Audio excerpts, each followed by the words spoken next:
I could barely get out of bed.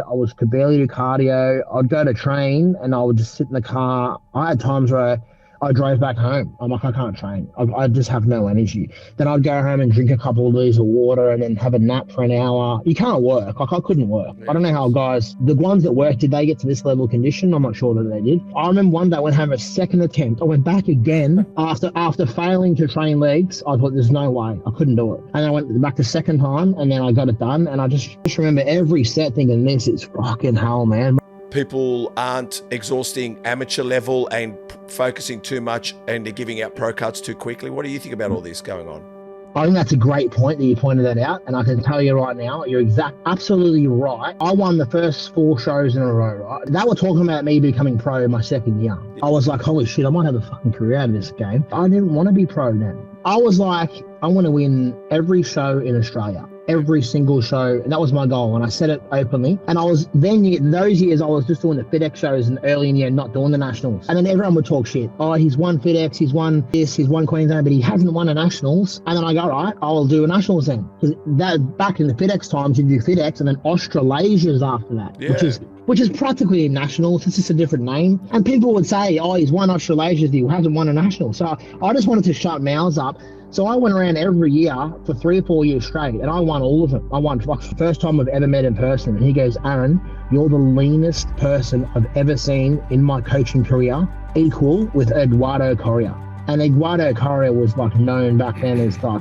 they used to call him like super sliced. And then I said, all right, so what are we doing? I couldn't believe it was the best compliment because I knew I was 100% on. This was a week out and he goes, no cheat meals, 20 weeks. I didn't even have a single coffee with milk, nothing, not a single cheat meal. He goes, go have 10 plates of sushi. And I cried.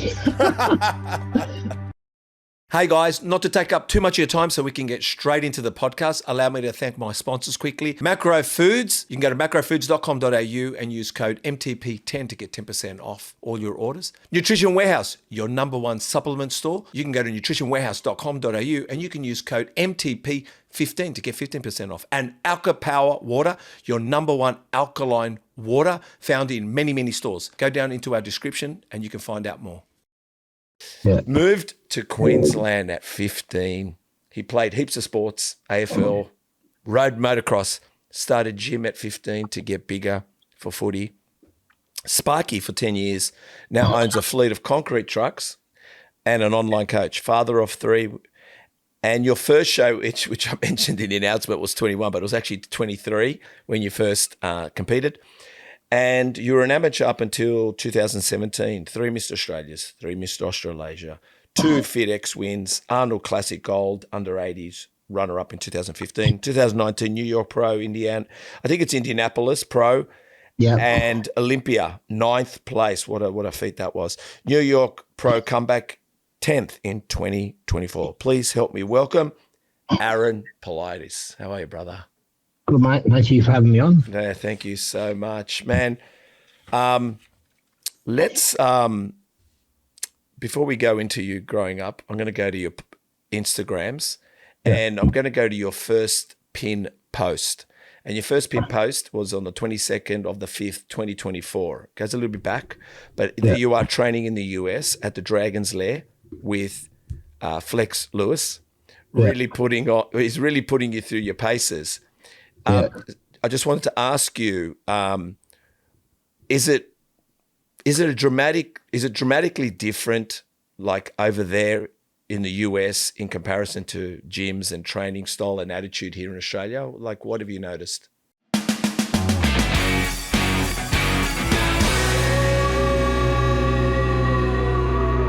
Today, man, what a sad day here in Australia.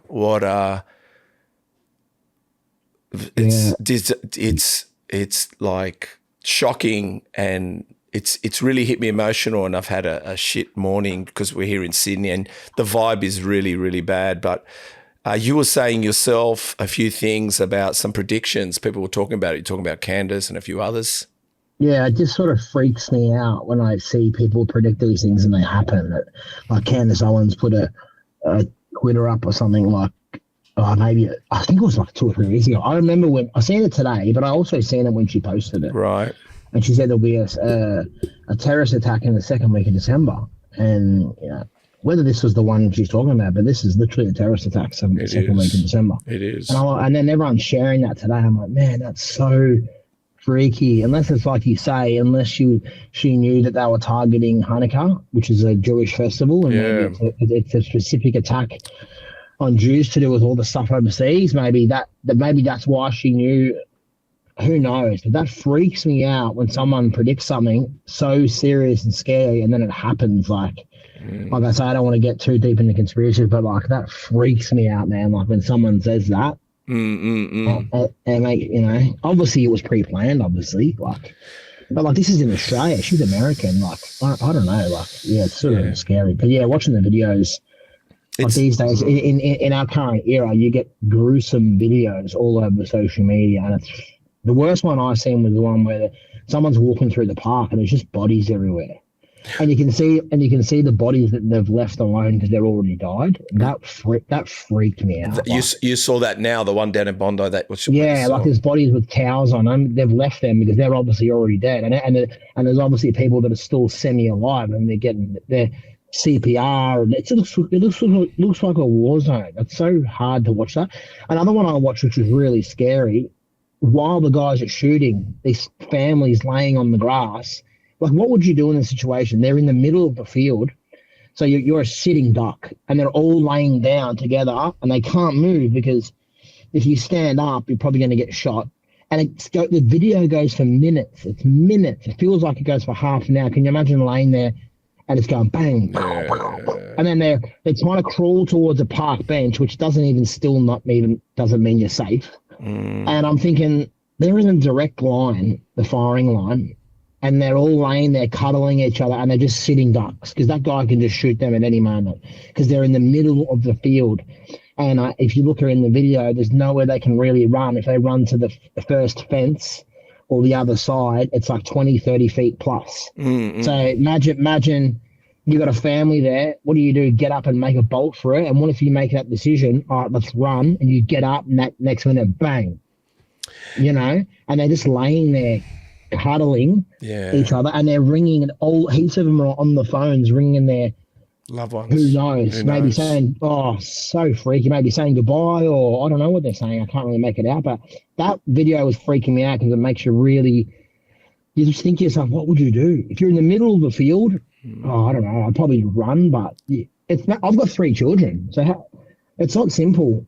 Another guy they interviewed, he ran and he lost his daughter. I think it's hard. It's easy for us to sit and pretend. Like I say to everyone, you never know who's a hero, or you never know what anyone does under that adrenaline. It's the adrenaline, and you just don't know who. You just don't know who you are. We can all pretend and guess. Exactly right. But under adrenaline, you just don't know what you do. What I saw before I even knew that was happening, I saw it. I saw Stan Turek post some reel, and it shows someone giving someone a heart massage, like trying to keep them alive.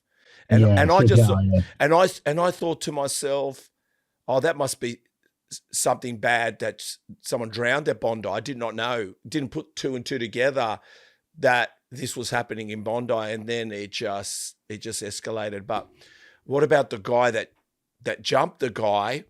And I don't know how his adrenaline didn't get this guy how he didn't pop the guy. Like, I mean, that was really scary, that he jumped him, got his gun, and I know. And then I'm thinking to myself, not to say you'd say, why didn't you just shoot him in the leg? But the thing is, the cops or the snipers got him in the end. I think that's the guy that got killed. But no, he survived it, but he got shot twice in the arm. No, the guy that disarmed the guy, he got shot in the arm. Who died? Which one died? The other one. So another guy. This guy, I've seen footage of this. It's really sad. This other older man, similar build, like older man, like chubbier guy, like so not a fit guy by any means that really should be running this guy. He decided to go to the side of the bridge with the main shooter. The main shooter on the bridge. Yeah. He goes up to the side of the bridge, but the stupid thing is he's got 30 feet of direct eyesight and nothing in front of him. and he tries to run up to him. As soon as he runs up the side of the bridge, the shooter turns and shoots him dead in one bullet. Shoots him dead. And the guy has a purple t-shirt on, like a dark. It's not the guy in the white t-shirt. He drops dead, and he lays there he's there for the next 30 minutes while they're shooting. That guy's just sitting there because people were filming, and the guy does not move. So that's the body on the floor. That's the instant he's instantly killed. And the guy in the white, the disarmed, right? And then he puts the gun against the tree. He should never have done that. He should have probably kept firing. They notice that their mate got disarmed, and the two on the bridge start shooting him, and he gets shot in the arm twice because he runs away holding his arm. And then there's a footage and a photo, and he's sitting there on the ground, and people are helping him, and he's got 2 bullet holes in his arm. That's the hero that disarmed him and survived it, but he's been shot twice. But yeah, the other guy tried to be a hero. He died. How many was there? How many? The guy that how many were there? Three. 2 on the bridge. Yeah, 2 on the bridge, and one on the one running around that got disarmed. That's the dad. He's real chubby. Yep. And then the young kid. There's 2 on the bridge. The dad's son, who's young, and then another 24-year-old, which his ID got leaked online, and everyone went to his address. Did you see that? No, you were telling me. Yeah, everyone. He had his address on there. I've got a photo of it. Everyone went. No, people went to his house, but so did the cops. So there was 2 young guys on the bridge. Yeah, so the 2 young guys were shooting towards the dad's area when the dad got disarmed. So yeah. So I think the dad died. The dad got shot dead by a female police officer. Yep. And then the other 2, I think one's injured and one's all right, I think. Yeah, there's 3 of them. What's crazy what I heard also is not to knock on police, but the other people are saying that when the police got there, they didn't do anything for 15 minutes. Like they were just sitting around while they then got to just popping bullets off, which I find insane. Why can't you rock up with a sniper and take him out straight away? How hard was it? Imagine an army guy, how easy he would take a guy on the bridge out. That's what I'm just saying. Yes. There should be an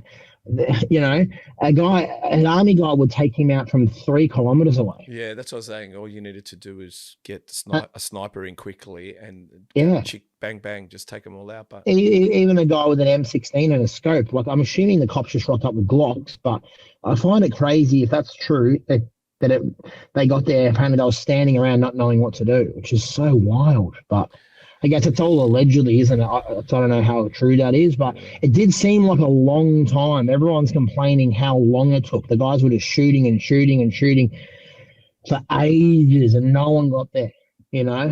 Surely there's a police station close from Bondi Beach.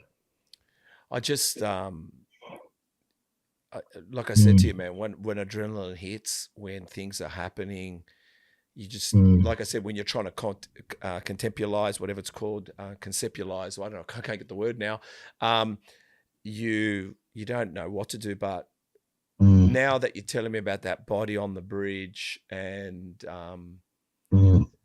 look, let's, you know what we'll do? We'll just stop for maybe 10 seconds, close our eyes and just pray for them for a second. What do you reckon? Yeah.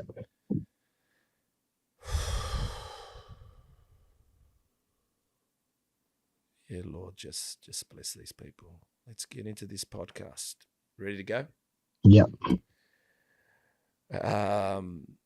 Thanks, man, for coming on. Probably the best guy to talk to on such a day. It takes 2 brothers to really feel like, something about what happened here today. So, hey guys, Steve here. I hope you're enjoying the podcast. I don't want to take up too much more of your time. You know the drill. We'd love you to subscribe. We'd love you to hit the notification bell. Why? It gets us out there, allows us to go and get bigger, better, greater. We've already had some great guests, as you know, but we want to continue this. We want to continue this journey with you. So if you could, hit the subscribe button, hit the notification bell so you're notified each time we put up a new podcast. Thank you for allowing me to take you away from the podcast. Let's get back to it. I've been asked this question a few times, like as to why they're so much better.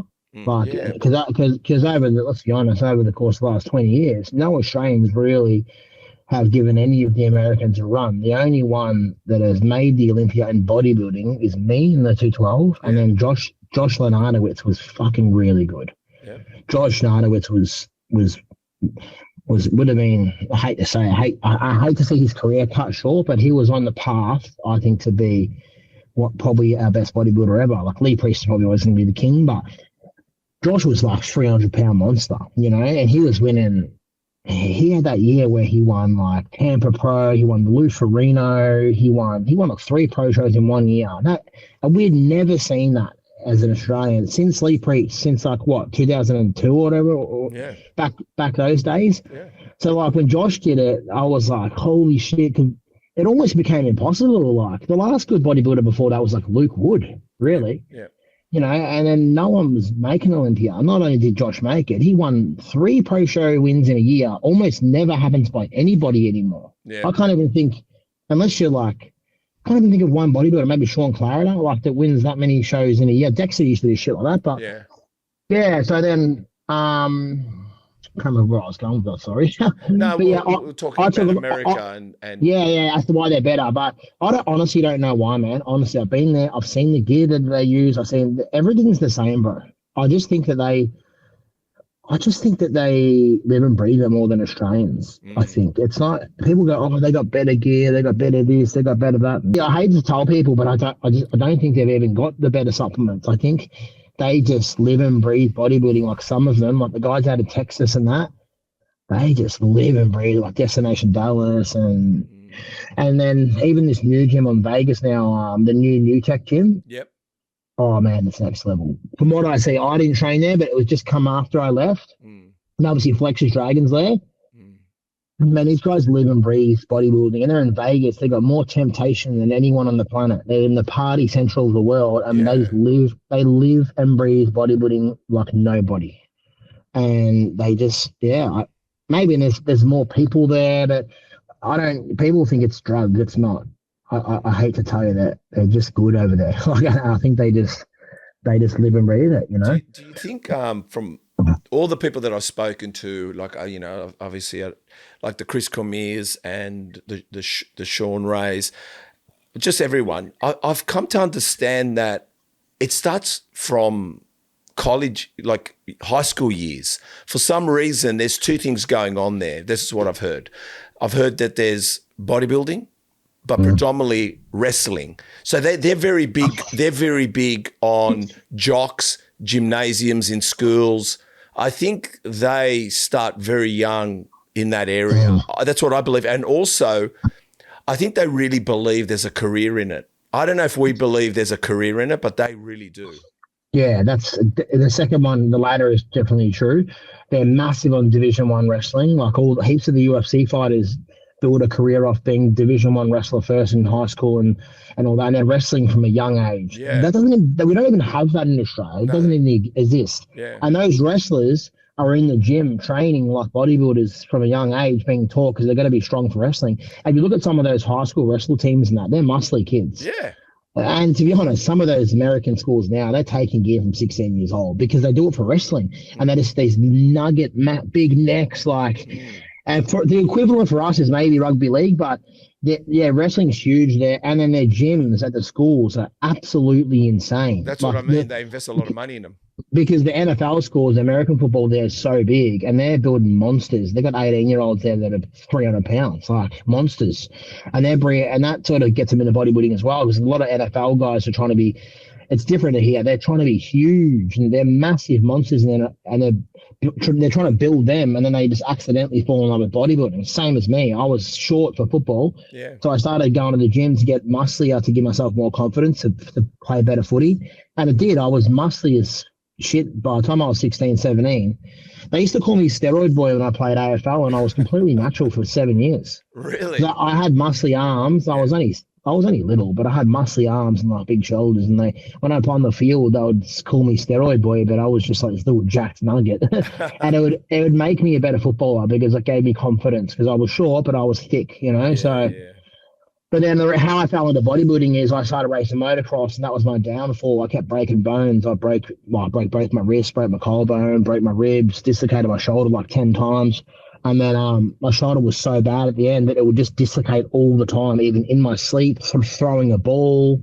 Like I was getting in like fights and stuff when I was young, and I would throw a punch and my shoulder would just dislocate.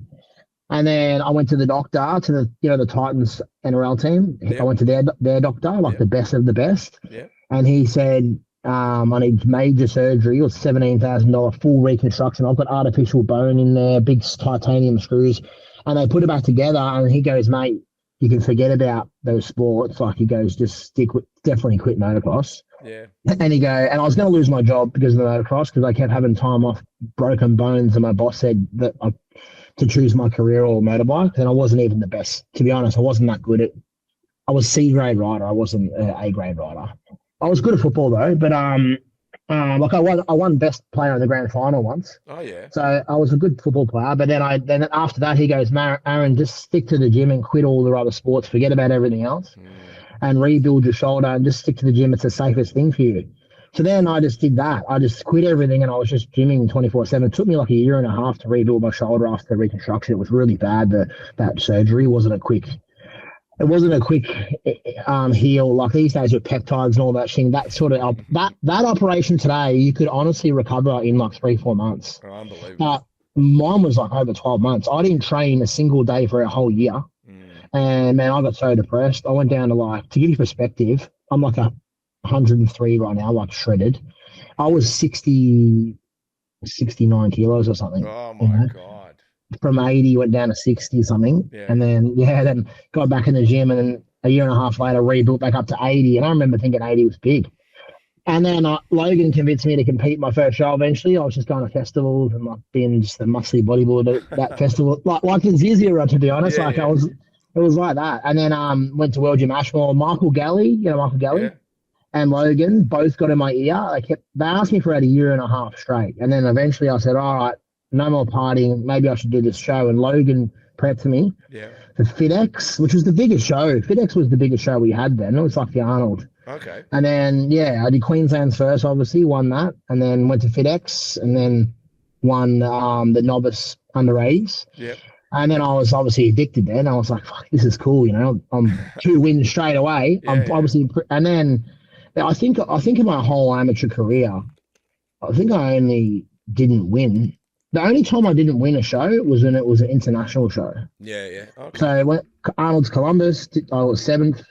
And then one of the Arnolds in Melbourne, the biggest, I don't know if you remember the Arnold 2016 when Ahmed Ashkanani won. That was the most insane lineup. There was Arabs, Canadians, Germany. That was when Arnold was really legit, when all the world come over. It wasn't just Australians. There was a legitimate international Arnold. Wow. And that under 90s class that year, we had 32 guys in our lineup. I still think it's the best lineup of bodybuilding in Australian history in amateurs. Yeah.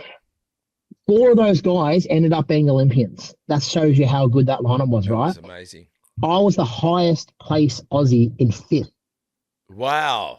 How crazy is that? So I remember, top 6 only made the finals. And then we all went in. It was me, Gretchy, Chris Thomas, Mikey Dawn, all the best of the best. Bro, they were all outside top 10. Wow. Can you believe, like, to show you how these were the best guys in Australia had for a long time. Yeah. They were all out of the top 10. And then then at the end of the finals on Saturday, they called out 6 athletes to come back for the Sunday, only 6. And I was in there, and I was the only Australian in the top 6. And that's 2016. Yeah, and it was actually my worst look, to be honest. Like, that was that year I prepped myself, and I didn't. I fucked it up, man. Like, why? What did you do? Why did you do it yourself? What were you doing? It was a first. You go. I think I just got cocky. I thought this is easy. I was shredded every show, always shredded. And I thought I'm going to do it myself. This is easy, right? And I fucking fell victim. Adam Dowling was actually right. I remember like 2 weeks out, I was pushing down, depleting, and then I looked at him and I go, I'm done. That's enough. I'm there. I'm going to start putting carbs in, maybe like a week out. He goes, no, you need to go another couple days. And I was suffering, right? Yeah. And I'm like, no, you're wrong. I'm right. This is it. I'm shredded enough. I was not shredded enough, and I was not depleted enough. And I knew he was right. I started loading, and I just spilled straight away. I didn't deplete myself enough. All I had to do was maybe 2 more days. And then I spilled myself, so I was really full, but it was just a shit look. Like, even though I was the highest placed Aussie, I look at the photos, I'm like, it was shit, and I fucked it up. But then I corrected it, Because the following year, I prepped myself again, and I'm too stubborn to take the loss. I'm like, I'm going to do it again. I'm not going to fuck it up. And when I won the pro card that year in the nationals, I was peeled, like absolutely inside out. I suffered beyond more than I'd ever suffered before. And then I did just a mild carb up, and I just did it meal by meal. Literally just looked in the mirror, meal by meal, wow. And I was peeled. And I prepped myself that time as well. But I'll never do it again. After that, I proved my point that I could do it. And then I'm like, I'm never doing that again, because you sit there all day just second guessing yourself all the time. You know, you're like, should I do this? Should I do that? You can't make a decision when it's yourself, and you start getting delusional because your brain function's not really all there, is it? You know? So I'm not going to do, even though I reckon I could prep myself again, it's just better. Like now my coach, Dean McKillop, he's really good, man. I just listen to what he says, and that's it. I've got full faith in his abilities, and I don't have to think about shit. And that's better. I don't want to think. I just want to do. Do you know what I mean? So I'll never prep myself again. So 2000. So what is it? What is it that? What is it? No, sorry, I was going to say what is, because not I don't know it. Yeah. But what is that pain threshold like? The depleting part. What goes through you? What do you need to hang on to when you're going through that toughest moment? What is it that challenged, or that? Yeah. What? Tell us about that bit. Why is it so hard? What is it about it? You've got to possess something in you to sort of, I think you've got to possess something in you where the want is so bad that you're willing to suffer any pain. Because I'm telling you, the times where I've been inside out, like the Olympia, I was absolutely... Charles Lokian told me, you can ask him this, when I was there at the Olympia, he was backstage. Yeah. He looked at me and goes, bro, you're literally one of the leanest guys in this whole show. And I was fucking inside out. Not to jerk my own chain, but you can look at photos, look at my pinned post on my top. We're going to talk about that one. I was inside out, man. And that prep fucking hurt. I literally cried one day. I fucking cried. I don't know what going through. What is it? I was so exhausted, man. I was so fucking hungry, man. I was starving. I could not fucking sleep. And I was like 3 weeks out, still 21 days out, and I was dying, man. Like I could barely get out of bed. Could barely do cardio. I'd go to train and I would just sit in the car. I had times where I drove back home. I'm like, I can't train. I just have no energy. Then I'd go home and drink a couple of liters of water and then have a nap for an hour. You can't work. Like I couldn't work. Yeah. I don't know how guys can work, but the ones that worked, did they get to this level of condition? I'm not sure that they did. And then I'd go home. I remember one day I went home a second attempt. I went back again after failing to train legs. I thought there's no way. I couldn't do it. And then I went back the second time, and then I got it done. And I just remember every set thinking, this is fucking hell, man. Your body feels hollow. You've got no strength.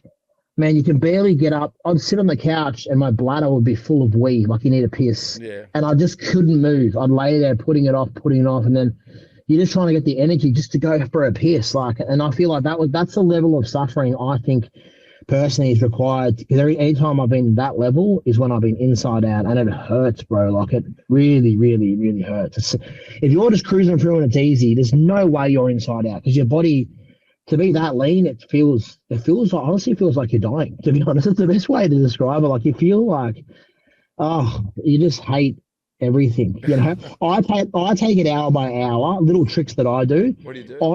I try and make my days eventful. So I'll go to myself today, I'm going to get a haircut at 1 o'clock, and I'll get excited for my haircut. Sounds pathetic. But then I'll go, and I find the haircut therapeutic. And then I'd get that done. And then instead of doing cardio on the treadmill that day, I'm like, I'm going to go to Pack Fair and do 30 minutes, but I'm going to walk around the shops and go window shopping. So then I would walk around Pacific Fair and go and look at shopping, and then I'd get the same cardio. And for some reason, when I'm distracting myself at the shops, it didn't feel as hard. And then me and Jay would go would book a movie, IMAX, go like gold class movies, and I'd bring my fish and greens in there and a Pepsi Max. And then to me, that movie was fun, relaxing. That would help me get through 3 hours, because when I watch the movie, I'm not thinking about food. And then I'll just bring my cold fish and greens in there. Yeah. And the Pepsi Max was like lollies to me, you know. Yeah. I would do things like that, and that would just help me get through another 3 hours. I was taking it like hour by hour to get through the day, because every day I texted Patrick a couple of times, I'm fucking quitting. I remember twice. Like Olympia prep, I said, I remember one day, and I'm pretty tough. Like, He depleted me, He goes, we'll do a 3 or 4 day depletion. We got to like 9 days straight. He told me 3 or 4 days. I reckon he was lying on purpose. I remember Sure. we got to the 8th day and I said, bro, fuck this. I am done. He's like, what? I said, I can't do this anymore. I was like, mate, I fucking can barely piss. I'm so tired. I said, I feel like I'm dying. This is the hardest prep. He goes, it's a Mr. Olympia, blah, blah. And I said, I can't do it. I just can't do this. You have to carve me up tomorrow. I remember folding like that. And he goes, it's good advice. I've said the same thing to my clients. He goes, go, bro, have your last meal, have the night off training, go have an early night, and then talk to me in the morning. It is and then night, isn't I did that. I went early night, even though I took a sleeping tablet because I couldn't sleep. Took a Stilnox. Then I woke up. He texts me. I'm 3:30 in the morning. Where am I? I'm at the gym on the treadmill, and I'm like, he goes, how are you? I go, I'm good. Let's go again. And then I just went. I was all good. I just had a moment, and then I said, "Oh, give it to me. How much more days?" He goes, 2 more days. I said, all right, let's go. And then I did it again, pushed it again. So it shows you, people don't know how hard it is. Just because we don't talk about it, I've thrown the towel in so many hard. That's how hard I had to push because it's a Mr. Olympia. In your head, it's like it's do or die. I need to be inside out to compete with the size of these guys. You know, if I'm going to be outsized, I need to be skinless, and that's the only way I made the top 10 because I was probably one of the best conditioned guys. I have to be top 3 conditioned in Olympia. If you look at all the photos, I'm not sure how I could have ever been any leaner. But the level of suffering is, oh man, like I said, one day I broke into tears. And I'm not a person that cries. I was so emotional. It was when I got to Vegas. Yeah. I got overwhelmed. I got to Vegas and I just knew it was over. I knew it was over. And then Patrick, I landed and he's seen me. You know what he said to me? This is the best compliment I've ever had in my whole life.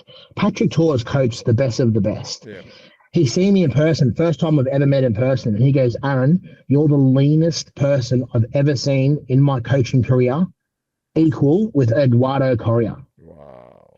And Eduardo Correa was like known back then as like, they used to call him like super sliced. Wow. He goes, you're the leanest I've ever seen in real life, on par with him. And then I said, all right, so what are we doing? I couldn't believe it was the best compliment because I knew I was 100% on. Yeah. This is a week out, and he goes, no cheat meals, 20 weeks. I didn't even have a single coffee with milk, nothing, not a single cheat meal. He goes, go have 10 plates of sushi. And I cried. Like, I didn't cry straight away. I was at the gym, and I just got so overwhelmed. I was like, oh, my God. And then me and Jade in Vegas went to the best sushi restaurant we could ever find, and I had 10 plates of sushi. And then I looked so crazy the next day. I was in the gym with all the Olympians and I was like bursting full veins all over my body. And he goes, you're ready. That's it. You're ready to go. And that was it. It was the easiest peak week ever and then we went back to low days for like 3 days and then did the 2-day carb up and then competed. But I just got overwhelmed when I got there and I just got all emotional and I was like, fuck, this prep really fucked me up because like for me to go to that level, like it just shows you how hard you have to push, you know, to get that condition. And some people are just not willing to do it. Don't get me wrong, the amount of times you think I didn't feel like in the middle of the night just have a couple of almonds or just have a little bit more of this. But it's not just physical, it's not whether you can get away with it or not. For me, it's a mental failure. All right. Because it's like Conor McGregor says, I'm a big UFC fan, right? He's like, when you say you're going to do something, right? When he was on his run, he said every time he said he was going to do something, he did it. Yeah. If he said he was going to be at the gym at 7, he was at the gym at 7. Everything was fucking, he said, until you build these little wins and you become fucking unstoppable because you know in your head, I've done everything, bang, bang, bang. He said when he fought Khabib, he said he'd go to gym at 7, he went there at 8. He said, I'm not going to eat this. I ate that. And just a couple of little almonds here and there and a little bit of scoop of extra rice. It's not just the food. You're mentally not doing what you fucking said you're going to do and you become mentally weak because you know come fight day or show day, you know deep down inside whether you fucking did it or not. When Olympia, I could fucking rightfully so tell you, look you in the eyes, I didn't cheat a single grain of rice. Nothing. So I felt indestructible. You know what I mean? So it's more of a mental thing. If you fucking know you do everything perfect to the best of your ability, you feel you can get on that stage. Doesn't matter if you become last. It doesn't matter. Yeah. You are mentally a savage because You're the best you could ever be. And so many bodybuilders will walk up those stairs not saying that they did, and they know in their own head, oh, I secretly had that bowl of ice cream. You know whether you cheated or not. How many shows you go to, let's be honest, how many are shredded? I'd say less than 5%. Yeah. Which means that they're all cheating or they've got terrible coaches. Yeah. It's just, I've hung around people and I'm like, oh, what's that? Oh, it's not much, bro. It's not that much calories, just an extra snack. And I'm like, I just can't understand that. I will not eat off my plan unless there's a gun to my head. How many calories were you on during that time of day? What was your calorie take? Oh, depends on the time. I started 5,000 and it gets down to like, look, I don't know calorie wise, but I got down 180 carb. That was the lowest carb I got to, which doesn't sound that bad. To be honest, I've been to 0 carb before. It's not the number; it's how you feel. You know what I mean? I felt like death on 180. Yeah. But like Logan Robson, he's 15 kilos heavier than me. He was on 0. Wow. 0. And then when I had that sushi refeed, Logan got told to go back on 0 again, no sushi. Wow. Because he was an Olympia as well. He was an amateur Olympia, and he was pissed off. Yeah. Because he still had a little bit of fat to lose, and he had a bit of a shit prep. He got sick and he got tonsillitis. But to put in perspective, right, he's an open bodybuilder and I'm 212, and he was on 0 and I was on 180. So I was actually lucky to be on the 180. But the 180, like I said, I still felt like pure shit. So you don't count calories? You don't count calories? No, I practically just, I can tell you the macros. Like the starter prep would be 300 protein, about 700 carb on high days, 100 fat, and then it goes down to like 30 fat, 180 to 200 carb, and the protein's the same, 300. So really the fat just slowly wind down to about 30. Yep. And then the carbs, I always go down to about 200-ish. It doesn't really it never goes any lower than that. What does your protein go to? His protein's always the same, around 300. Around 300. Sometimes he puts the protein up, or my large coach would put the protein a little bit higher to keep me a little bit fuller. At the end of the prep, I'd have more meat just to try and give you the illusion you're a little bit fuller. But you know what I mean? So, but like with Dean, my protein, that Patrick was 300. Dean, my protein's only 220. Okay. But Dean, the carbs are a lot higher and the food's way more fun. Patrick was like all just whole food only, nothing else. With Dean, I've got LCM bars, smoothies, rice puddings, fucking like the flavored little rice cake trays. I have them. Wow. Dean's is way more fun. Jam, rice cakes, a lot of fruit. With Dean's stuff, it's obviously Dean's flexible dieting, and Patrick's just old school whole food or fuck off. Pretty much his motto. He doesn't. It's his way or the highway. But Patrick is the best dude ever. But it's just that's his method. They're just polar opposites, to be honest. Hey guys, Nutrition Warehouse, your #1 store for all your supplement needs. Visit in-store here in Australia or New Zealand, or go to nutritionwarehouse.com.au, or for our New Zealanders, go to nutritionwarehouse.co.nz, shop away, and at checkout, why not use discount code MTP15 to get 15% off all your orders. Hey guys, just want to thank one of our major sponsors, Alka-Power Water, as I cradle their 10-litre box here. alkapower.com.au. Go check them out. They're in your major retail stores, supermarkets, and please get yourself alkalined with Australia's #1 alkaline water, Alka-Power. alkapower.com.au. Go check them out now. Hey guys, Steve here. Muscle Talks podcast. Just a quick shout out to one of our amazing sponsors, Macro Foods. You know how I feel about food. Food is very important to me. Macrofoods.com.au. Go check them out. And to get that little bit more off the price, use code MTP10 to get 10% off all your orders. How do you... I've got 2 questions on that one now. How do you feel when you're down to such depletion? Does it play with your mind that you think you're losing muscle? Like, what the fuck happens then? Because I know myself, if I'm not depleting, right? Let's say I'm not depleting, but if I don't eat, I'm thinking I'm losing muscle. So how do you go? How do you go to that point?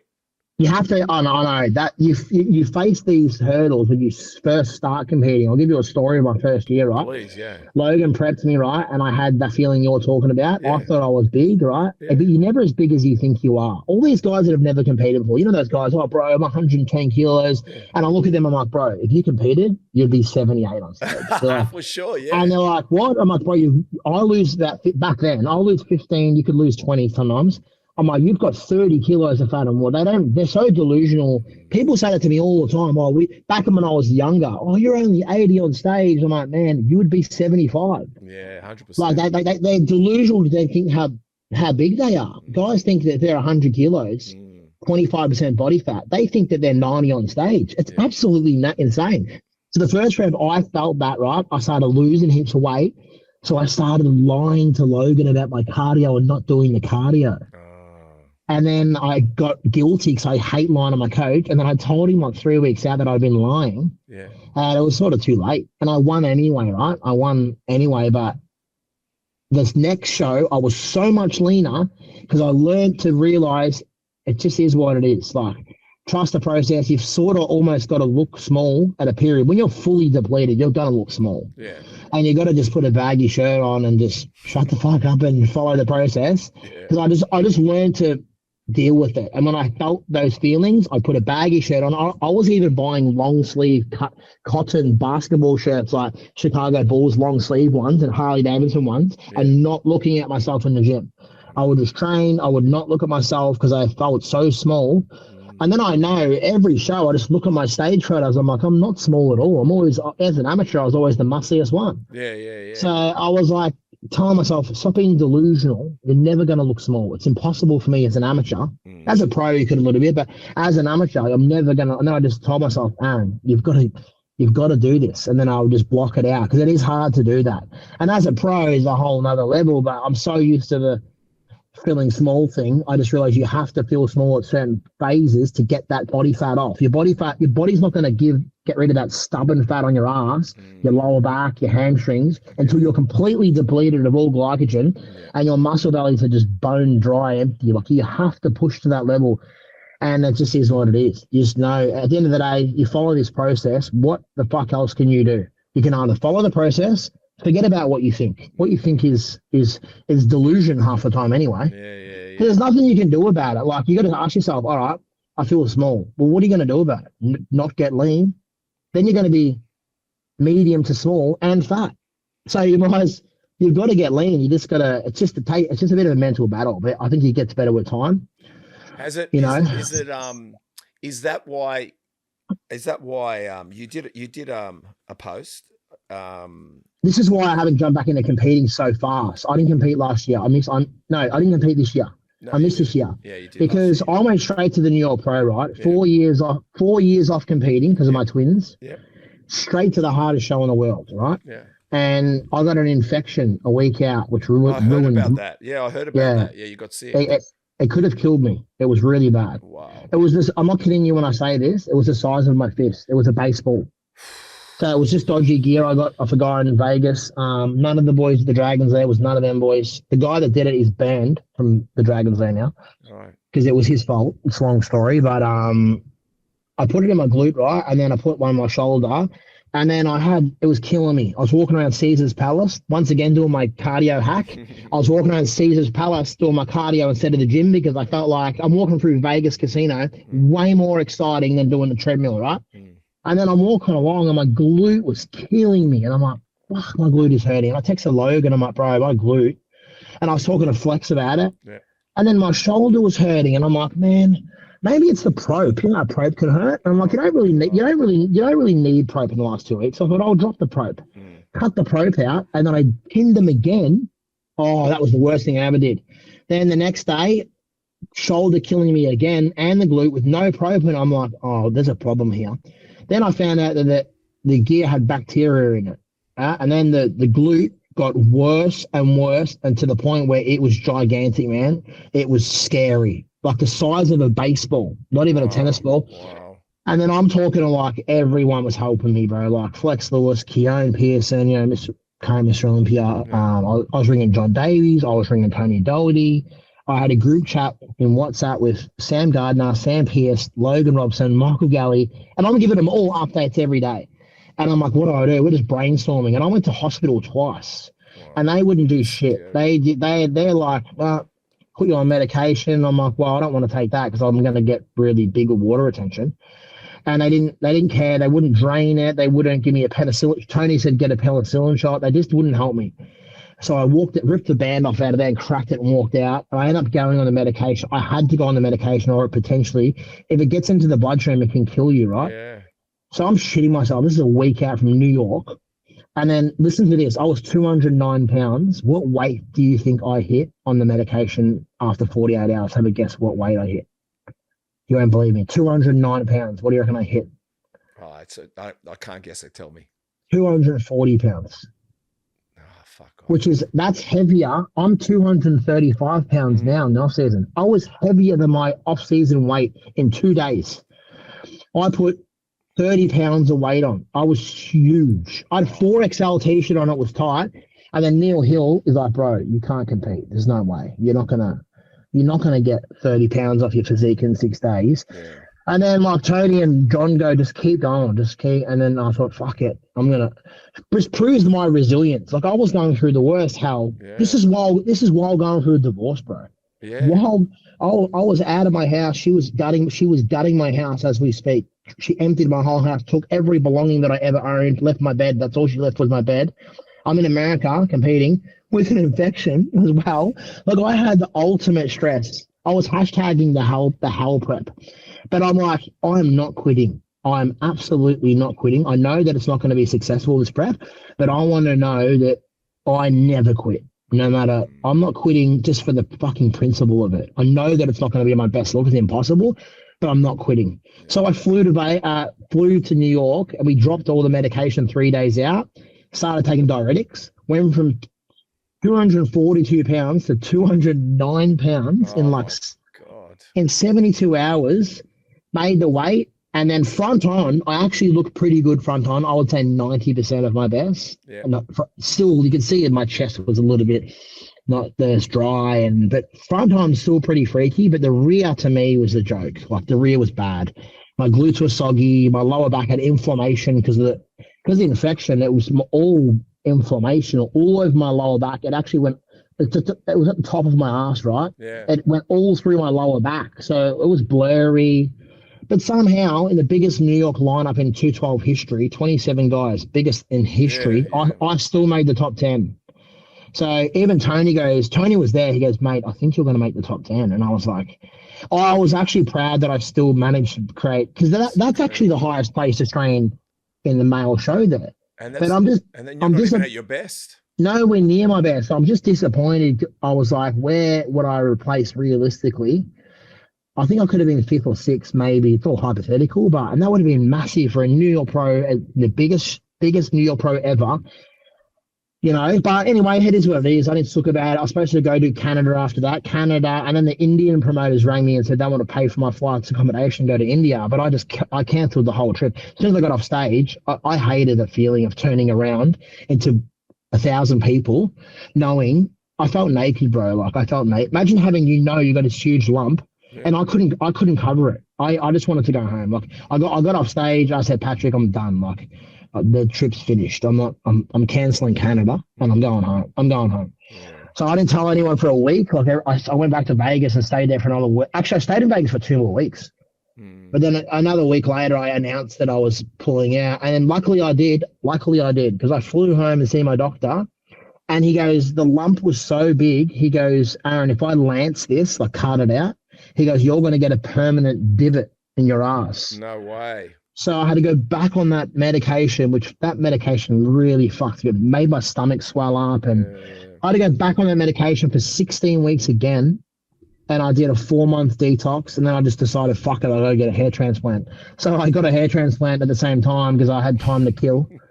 And I got that done. And I did a detox for like 4 months and to get that lump out of my body.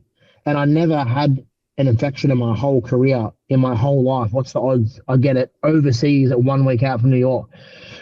So the plan was to go back there this year and do it again, but now that they've posted the dates, it's just the New York's in a shit time. It's just all alone by itself in May, Yeah. like at the start of May, and then there's not another show for like 4 or 5 weeks later. So it's just not financially feasible. It costs me too much money. So I will redo the New York because I can't finish on a note like that in the New York Pro, but I'm not. But now I've changed it. I'm going to go and do Toronto, which is the first week of June next year. And then the week after that is Florida. That's way smarter for me because I can fly to Vegas, see Flex, see Karen, train, see the boys there. 5-hour flight only to Toronto. Smash that. I've got some Canadian mates that are pros there I'm good friends with. Smash that show. And then only 1 week later, I can do another show in Florida. It's financially smarter. Yeah. So that's my plan. And then depending how they go, will be what I do next. You know, if I'm like top 3 and I haven't won, I'll try and smack out another one. But it just sort of depends how they go, you know. Wow. But yeah, that's the plan. So, but I've been dialed in this year like never ever before. I've been dieting like I'm in prep for like 6 months now, which I've never done before. I don't eat cheat meals like Ernestine says, and I've tracked all my meals every week, which I never used to do that. I used to just be like Lee in the off season. I would just eat whatever. Yeah. You know what I mean? Yeah. But now I realize that everyone's on another level now, I think. Yeah. And everyone you compete against is just dialed in. Like these Brazilian guys and these American guys, they don't have nothing else but bodybuilding. Yeah. They don't have distractions. They don't go partying. They wake up, it's eat, sleep, train. That's it. Nothing else. So you've got to be on that level as a minimum to compete with these guys, you know. So how did you find? Because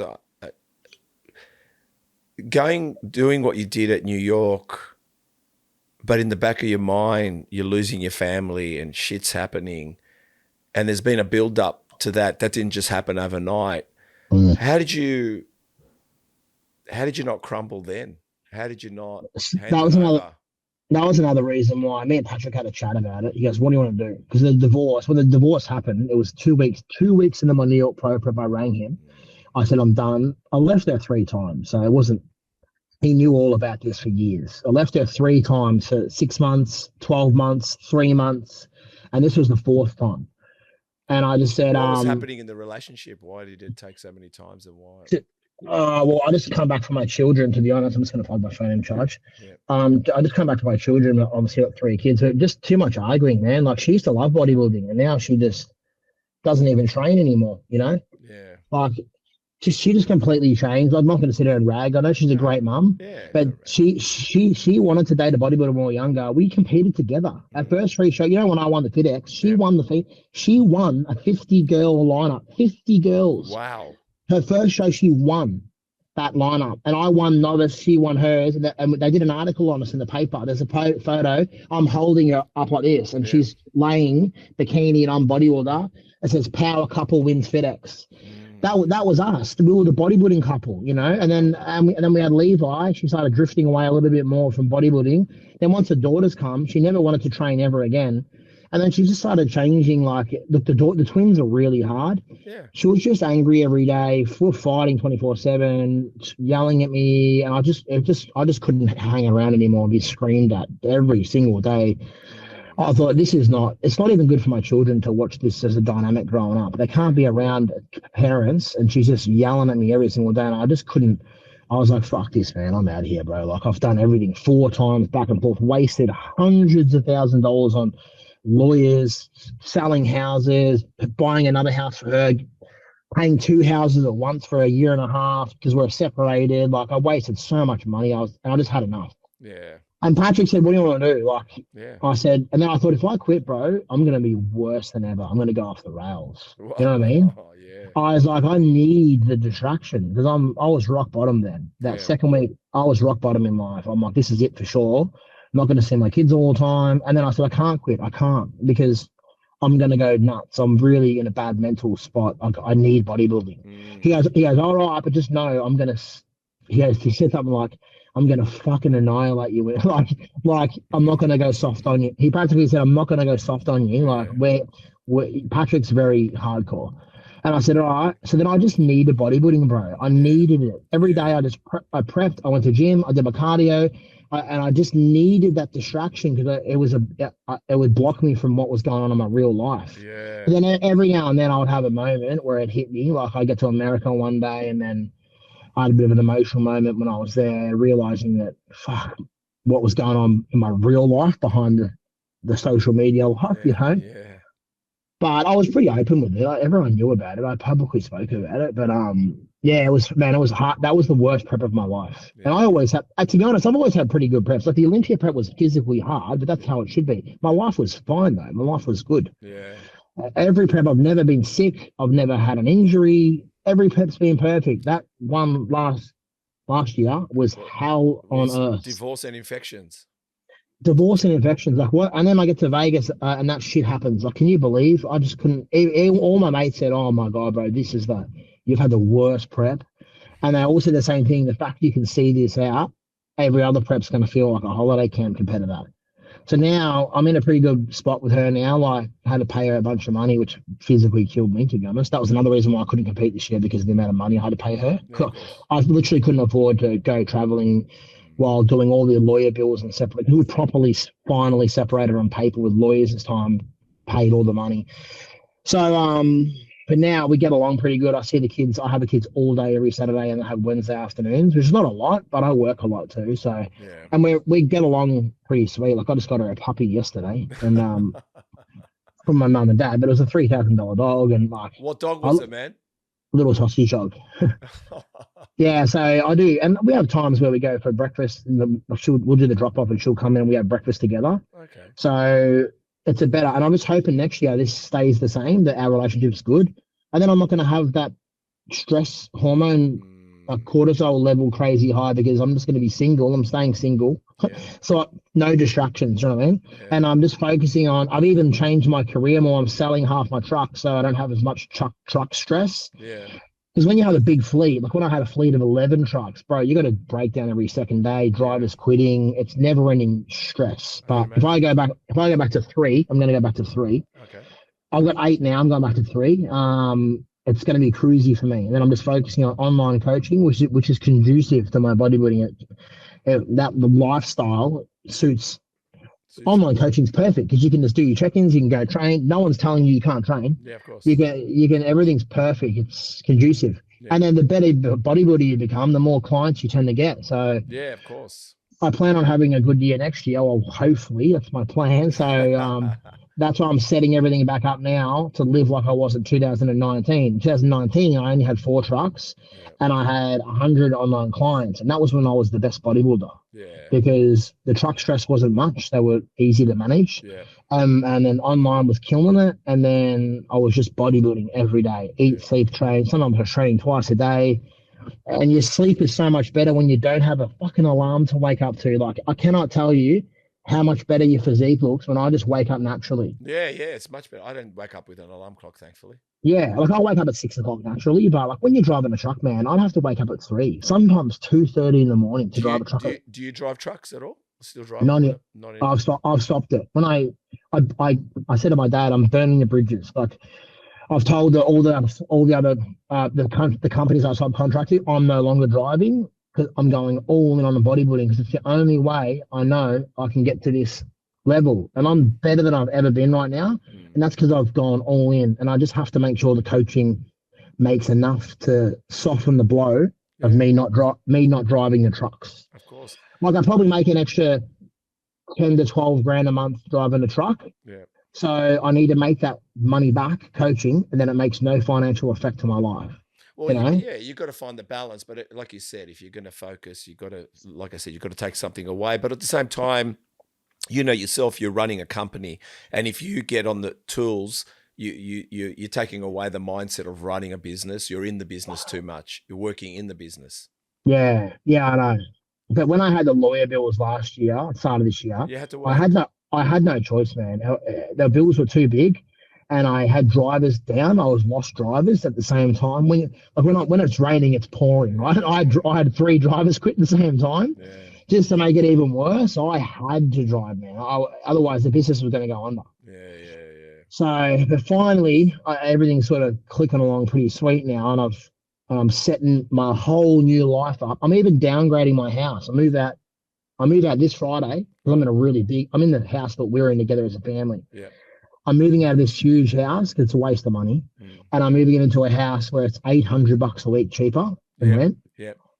Just to redesign my life because there's no point. There's no point in me. I mean, this is a massive. Clive Palmer owns this house. You know Clive Palmer? Yeah.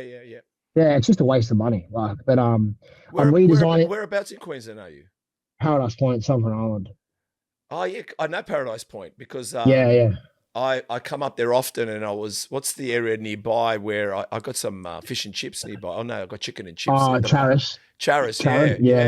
That's really good. I sat on the park there, and I just see it away. But yes, and I could see the house, and they told me that's which is Clive Palmer's, but that's you living there. That's a fucking massive house, man. No, that's his house is like 20 million. Oh. He's got 15 houses on Sovereign Island. All right, got it. I'm in one of his rentals. Yeah.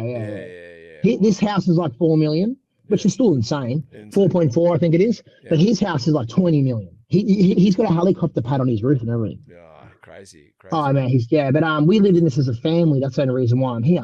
I had to stay. She couldn't stay here because she can't pay the rent. And then she moved out, and I was over all the bullshit I've been through the last 3 years. I'm like, I'm not fucking moving. I can't be bothered moving again. Yeah. And then I kept planning on it every 3 months. I'm going to move. And then before you know it, I've stayed here the whole year. Yeah. And then I was like, I've got to change it before next year starts because I'm competing. I'm not going to pay $2,000 a week rent while I'm traveling America, you know? Yeah. So now I've got this cheap little townhouse across the road, and I'm still home alone, which is good. I just want to live alone. And obviously it's nowhere near as nice as this, but I'm still in Paradise Point, and I love this place because it's, man, I can walk along the beach down there. It's very low key. Yeah. Everyone's really chilled here. I just want to work, go to the coffee shop, train, and tan. That's all I want to do. I don't want to party. I don't want to be around drug addicts. Like, it's really nice area, family area here. So yeah. How did you find changing coaches? Was that like, and going, to Dean? I mean, what made you want to change coaches? What made you get comfortable with the change? But also, how did you go with the change? Because there's a lot of trust there, and there's a lot of look. Moving on from coaches, I'm not saying no one gets on, but it's a bit like breaking relationships as well. It's exactly what it's like. I was just going to say that it was the hardest thing, man. Yeah, because Patrick is literally one of the best human beings. Yeah. I've got a really good relationship with my coaches though. Look at Charlie Duca. Charlie Duca coached me. He's like one of my dads, my bodybuilding dads. Charlie, yeah. He still rings me today. He's the best dude. I've stayed at his house. How smart is he? I bought him a fish once, and then the fish I bought him killed the other fish. I bought him $1,000 worth of fish once. These Mexican fighting fish, and then they bashed the shit out of his other fish, and they fought to the death. I know. I rang his wife, and she said, buy this. Anyway, like, I still have a mad relationship with him. I get very attached because I form good relationships. That's good. Patrick, I won the New Zealand Pro, right? He said to me 20 weeks out, you're going to win your first pro show. I was like, there's no way. There's no way I'm winning my first pro show. He goes, I'm telling you, you'll win the show. And he was right. I won the New Zealand Pro straight away. And then I went to pay him, and he refused to take my money. I swear to God. He goes, I don't want your money. Wow. He said, we've formed a great relationship. I just want to go to the Olympia with you. I'm thankful for your friendship, and he did it for free. Can you believe that? And I was supposed to pay him. So then I become really close. Then we went to the Olympia. We placed top 10, and did Indy Pro. I should have won the Indy Pro. I won pre-judging Indy Pro, and they put me second. So, but I won pre-judging. We had an unbelievable first year. So then I got very attached to Patrick, and then we did New York, and then none of it was his fault. None of it. Yeah. But then in the end, I thought I just wanted to try a different method because Dean gets his guys really full. Yeah. And he's got completely different protocols with food, like flexible dieting. And I just thought, and I watched him prep Cam George, who's similar to me, and he nails him all the time. And I studied what they did prep-wise. I studied it very closely and thought it would benefit me. Yeah. And then in the end, I thought, I've got to try something different. Been with Patrick for 5 years. And then I just said to Patrick, it was the hardest conversation. Yeah, tell us about it. I hated it, man. I was like, bro, I got to write you this message. You've been the best coach probably I ever had. Like, you're like my dad. I love you. Like, I just want to try something different. You've done nothing wrong. I literally just want to learn, and I want to be a better coach. I want to know every method. Yeah. And I know for a fact, I've already learned so much off Dean. Yeah. I just want to be, when I'm an OG, when I'm a bit older, I want to know all the protocols and every approach. Yeah. And Dean's is the only one really left that I don't really know the ins and outs of. Because that's what I did. And Patrick was the best. He goes, mate, you got to do what's good for you. I wish you all the best. And then I still talk to him. Sometimes I text him. I write on all his athletes' photos. I write on Fran stuff. I write on all his other. I still talk to him. So I'm not one of those athletes that dumps their coaches all the time. Never, ever. Yeah. It's always years for each coach. Yeah. But how many pros you see, one prep dumped, one prep dumped? Yeah. How the fuck can they learn you off one prep? Yeah, that's right. So I am glad I made the decision because Dean, I'm really liking it with Dean, and what I'm is enjoying. So what's so different, and how do you trust the process? But I guess you're trusting the process because you're seeing results. But what other results you're seeing? Like what is it that you kind of think? Because remember, it sounded also like it doesn't seem as hard. No, that's the thing. Yeah. Honestly, but doesn't that play with your mind? Doesn't that? Sorry, I eat 4 meals a day. Right. At the moment, which is so easy. Yeah. I'm in a deficit right now. We're cutting into Christmas. I'm in a deficit for a month. Yeah. So I'm getting leaner for Christmas, and then we're doing another build. It's just a tidy up phase, and the food is so easy. You know, you're never going to eat 4 meals with Patrick or the other guys. Never, ever. How many meals do you eat with them? Dean, Patrick will be 6 to 7. Right. Dean, he shortened it to 4 because it was when I was in the concrete truck he did it, and then we've just stuck with it now. It's 4, but the most it ever's been is 5. Right. It's so much easier. I've got snacks. I eat LCM bars. I have these little rice cake, like these little, like succotars, like I eat them. My meal one is 1,000 calorie smoothie that I drink. It's piss easy. Yeah. It's chia seeds, almond butter, oats, sometimes rice milk, sometimes not. Depends if it's high carb day. Protein powder and banana in a blender. It's the fucking easiest shit you'll ever do. It's so easy, man. Yeah. Where other preps with other guys, I've got to make all this food. I've got to eat kilos of rice. Dean's is not. I eat some rices that meals have 360 grams, but then he had sultanas, and then I'm allowed to drink half a liter of juice with it. Wow. That's so much easier. And it's awesome drinking juice. Yeah. So I'm finding that prep. I'm finding it, you know how Dean says diet smarter, not harder? It's actually true with him because it is easier at the moment. I'm really intrigued to see how the prep goes because I feel this is way easier. And I've been able to get in higher calories now under Dean because he's more flexible. I'm allowed to have shitloads of honey or jam and fruit and smoothies and LCM bars. And that's easier to hit calories when you're eating snacks. Right. You know? Okay. So, and then I'll just have like 3 whole meals a day and the rest of it will be snacks. So 3 whole meals a day, and the rest, the fourth meals are mixed around with snacks. Yeah, the fourth meals are all fillers, like rice cakes, jam rice cakes, fruit, LCM bars, juice, things like that. Wow, okay. You know, because you said, how many calories is that? You reckon, even though you're not really into calories? When I'm on my peak, it was 4,800, 4,700, but now I'm in a cut. It's 3,400. Have you felt a difference? This is easy to me now. This is the best phase for me. The cut is easy because I'm not even starving. I'm not starving. Sometimes I'm hungry, but it's nothing I can't handle. Yeah. And I'm not force feeding. I do struggle to do the high carb when it's close to 5,000 calories. I'm not one of those guys that can eat that easily. Yeah. I've got clients that can smash 6,000 like nothing, but that's not me. I'm a small eater. Oh yeah. Like Chris Cormier is the same. Dexter Jackson was the same. We struggle to eat. Because they've told me they struggled to get the food in as well.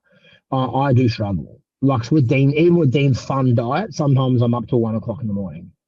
Eating. So I'll eat the second last meal at 10. Yeah. And then I'll nap for 2 hours and wake up at midnight or 1 and eat the last one. What's the last meal? I sometimes move them around, but it's a at the moment I have the rice pudding, which is just jasmine rice. WPI, dates and honey, and you just mix it all in, cook it in the microwave, make it hot, then put it in the fridge and make it cold, and sometimes put a bit of cinnamon on top, and it's like rice, and it's like rice pudding. Wow, that sounds delicious, man. At 1 o'clock. Yeah, and that's what I mean. You can't have that with Patrick. No way. And it's like a pudding. Like it's really, really nice to eat. And you can carry it anywhere. You can take that cold meal anywhere to the shops. You can go to the cinemas. You don't even have to heat it up. It's actually a really, really sick meal. Was Dean, because I've had him on the podcast and he's a very smart guy. Was he kind of taken back that you chose him?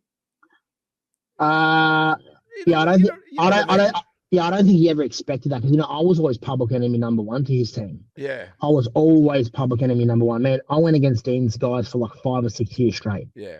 Undefeated too. I never ever lost. I said to him, so many years you prepped these guys to beat me and they never did. Yeah. Now he's got Cam and Cam is very good. Yeah. Cam is very, very, very good. Me and Cam would be a battle. Like, see, I'm not being cocky, but I don't think anyone in Australia in the 212 division on my weight has really tested me that much. Like all the wins I've had, I've been unanimous decision wins my whole career in my division. But Cam is the first guy where Cam is really good, man. Like, I don't know who will win out of me and Cam, and that's being serious. Like he's good, which is even cooler. Me and Cam are actually very close friends when there's no animosity between us. Yeah. And we message each other and hype each other up, which I think is cool. Like I'll say to him, he says to me, we're both making Olympia, and that's that. Like, how cool for Australia if you and me both make the same Olympia. Yeah. Like that. Imagine 2 Aussies, because we never get any Aussies. Imagine 2 male Aussies in the Olympia. That'd be the best. So we're not stopping until that happens. Yeah. And we know it's doable because I've already made it before. Cam just placed, I think, 4th, 3rd, and 5th or something in his last 3 shows, which is really, really good. Yeah. And one of those shows he arguably could have won. It was really close. Yeah. I think the Atlanta show, it was really so, and he's another level now. Yeah. So it's definitely not delusional. It can happen. So we're trying to aim for that as opposed to trying to get each other. You know what I mean? Yeah. And he also makes me better. Because sometimes you need someone on your home soil to push you a little bit. When I see him now, I'm like, fuck, he's looking pretty good, and we're the same division, we're the same height, and it just gives me that little bit of nudge, and vice versa. I send him photo updates of me. I'll DM him my physique updates, and we're like direct opponents. You know what I mean? But that shows you that we're pretty good mates, like so. And I would love to travel with Cam and compete. I would love to do the same show, same hotel. I reckon it'd be sick. Yeah, 100%. Because you're better off teaming up together and then taking on the rest of the world together. Yeah. And then wherever you place. If he's second and I'm third or whatever, like just fucking it is what it is. It's only going to make you better. I think it's only going to make you better. When you have someone like that, it's just going to push you harder and harder. We're going to only make each other better, I think. Oh, he looks amazing, and I've had him on the podcast as well. He's a nice person as well. He's the most chilled out. He's the most chilled. Personality wise, me and him are like polar opposite. Yeah, he's chill. He's super chilled, and I'm very hyperactive ADHD. Yeah. No, it'd be good to see both of you up there. You did a post where we were talking about, which I wanted to bring up, but you spoke about fat coaches. If you're a coach that's competing and you look nowhere near the condition needed to be competing, you deserve to lose. There, I said it. What's going on out there? What do you think of that comment? But also, what do you think at the moment about competition in Australia? I think competition in Australia is strong at the moment. I still go to support all the nationals, man. You said that. Yep. I've flown down to every nationals, regardless when I'm no clients or not. And I went to the nationals just gone. Man, it was a great show. Yeah. It was where Chris Arbella won. Yeah. That was a great show, man. Like that was really, the overall was good. It was strong. I think the competition was good. Yeah. Like some of the coaches though, that post that I made, I just don't understand how some of these coaches have 50 clients or people are paying this coach, and then that coach themselves compete at 6 weeks out condition. And then he's saying that he's lean. I've seen these coaches saying, we're on. And when they look 3 months out, like, are you paying this guy who's supposed to have an eye for this sport? He can't even see he's fat himself. Yeah. And you're telling me you're paying this guy to coach you. Number one, he doesn't know how to get himself lean, obviously. Yeah. Number two, he either does and he doesn't have the mental fortitude. So how can you take him seriously when he goes, you need to push harder, stop being a pussy? How can you take him seriously when he can't do it himself? Yeah. And number three, he obviously doesn't have an eye for the sport if he thinks that's lean. I'm never going to name shame people. I'm past being negative like that. But I could name 3 coaches right now that are pretty popular, like that have 50 plus clients that just competed and really embarrassing condition. I'm not talking like dismiss the peak. No, I'm talking condition that I would probably start my prep in, like week one. Yeah. And I messaged one yesterday, DM'd him privately. And I said, bro, I'm not going to embarrass you on your post, but this is coming from love. Coming from love. I want to see you win, but that condition you brought at the Nationals, that I said, bro, that was off by 6 weeks. Wow. You know? Yeah. I said, and then he cracked it. He didn't reply. He read it. But I'll see him in the gym, so he'll have to face it face to face. And I'll go, bro, take it with learn bodybuilding. You got to learn the harsh truths. Yeah, 100%. My mates are hard on me, hard. Logan and I'm not friends with Adam anymore, but Logan and Patrick, they'll tell me, Aaron, you're not ready yet. Like this, they'll tell me, and I want to win. Sometimes I might initially say fuck off. Yeah. But you're entitled to have a dummy spit, or I'll just be not in the mood to hear it. But I'll always accept. I'll text Logan photos of my ass all the time. 3 weeks out, what do you reckon? He'll go, a bit more to go. And I'm like, fuck. You know, and I know he's right. But we do that together. I'll send him, no homo, but I'll send him naked photos of my rear, and I'll go, "What? How close do you reckon?" He'll tell me the truth. I want to win. Like, you want to know. Sometimes I wonder, these guys just, don't get me wrong, I love positivity. But saying, bro, you're on, yeah, you're going to kill it. No, you're not. Like, no. You should have mates there going, bro, you need to, don't have that refeed this week. Because I see these guys refeeding at 3 weeks out. And I think to myself, bro, you should be on lows for another 10 days straight. 10 fucking days straight of lows. You need to push. And you see them on the weekend, refeed, pizza, this, that. I'm like, oh, man.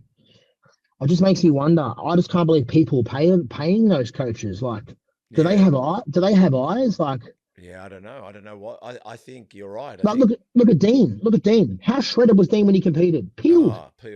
He knows what to do. He looks great now. He still looks great. He's shredded now. He's shredded more now than some guys on the stage, and that's not even. I'm not kidding you. Dean's off-season look is leaner than some guys on stage. He looks amazing. Yeah. So when he says do this, do that, he knows, and he knows what it feels like because he's been there. Yeah. I know the pain. 20 weeks Olympia prep, not a single cheat. I know what pain feels like. So when I push an athlete, I know what it feels like, and I've done it tenfold harder than they do. I don't make my athletes go 20 weeks no cheat meals. Yeah, no. Well, so my point is, I feel like the coach needs to prove that if they're going to compete, if they're a coach that competes, maybe there's a grey area for coaches that have never competed. Yeah. Which is a very small grey area, like Haney Rambod, right? Never competed, guru coach.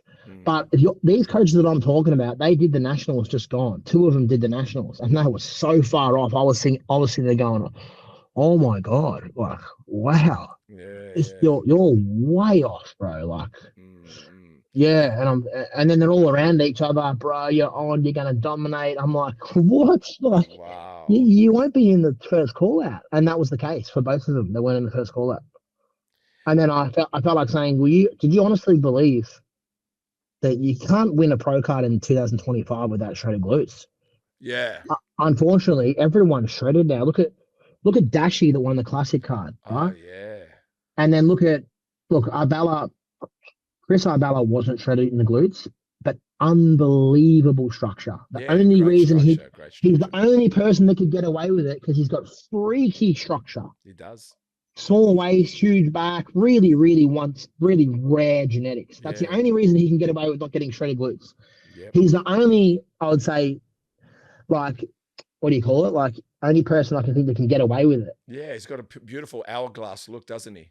Yeah, you have to have God-given genetics, like flex wheeler shape, to get away with not having a peeled ass. But my point is, to win a pro card today, or even when I used to win it, you got to be shredded, man. You've really got to suffer. It's going to be hell. Yeah. So you did an amateur run up until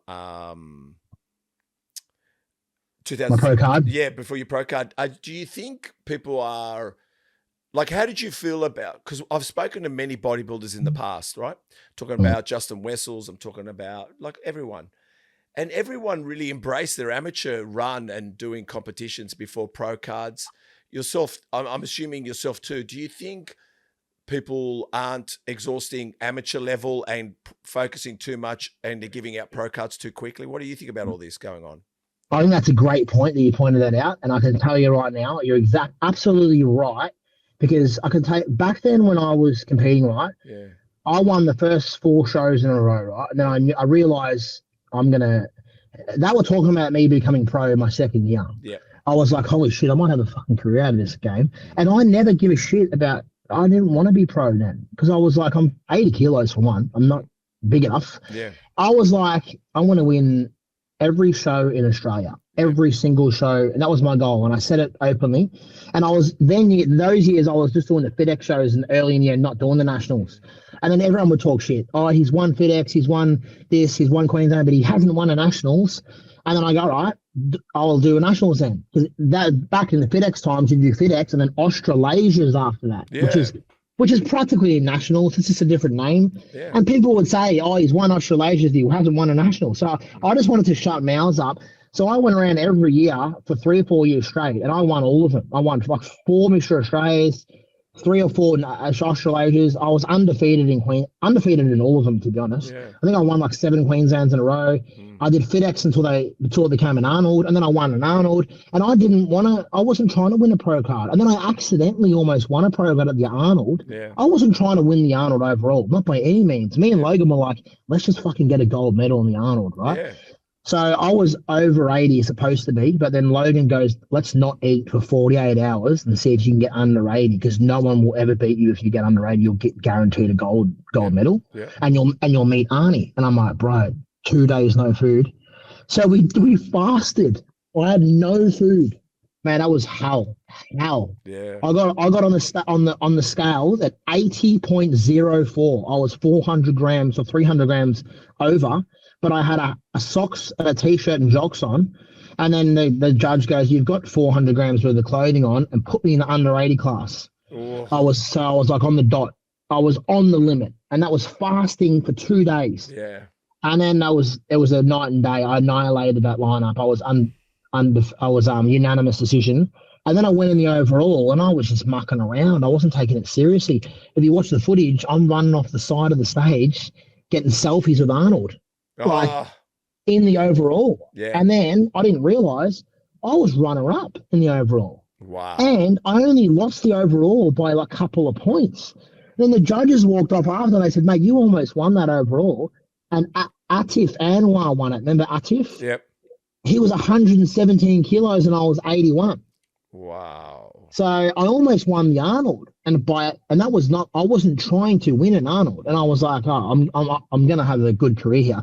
That was when Sean Roden was telling me, he's like, bro, you're gonna be an Olympian, I guarantee it. Yeah. Because I was really close with him, and then later on that year, I was like, fuck it, I'm gonna try and win a pro card, and I went to nationals, and then, I don't know if you remember this, I won Mr. Australia again and went in the overall against Sam Pearce, who was like, me and him were like arch enemies. We're in the same gym. Yeah. And then they had the same amount of judges, and they declared it a draw between me and Sam in the overall. So he walked off stage. They said it was a draw. And I'm like, oh, fuck, shitting my pants. And then I just thought I was going to win. Like people were voting on mine, and it looked like they were saying my name more. Yeah. And then next minute, this was the most gut-wrenching part of my whole career. I just remember them yelling Sam Pearce, and then we went out and he won he got selected for the pro card win, and I lost. Right. And I was like, oh, so that was actually my second overall loss. First one I didn't care because I didn't try. Second one I did care. Yeah. And then I was upset after that loss. Oh man, I sooked for ages. I disappeared for 3. Then I came back to that. I needed that loss because that made me a psychopath. Oh yeah.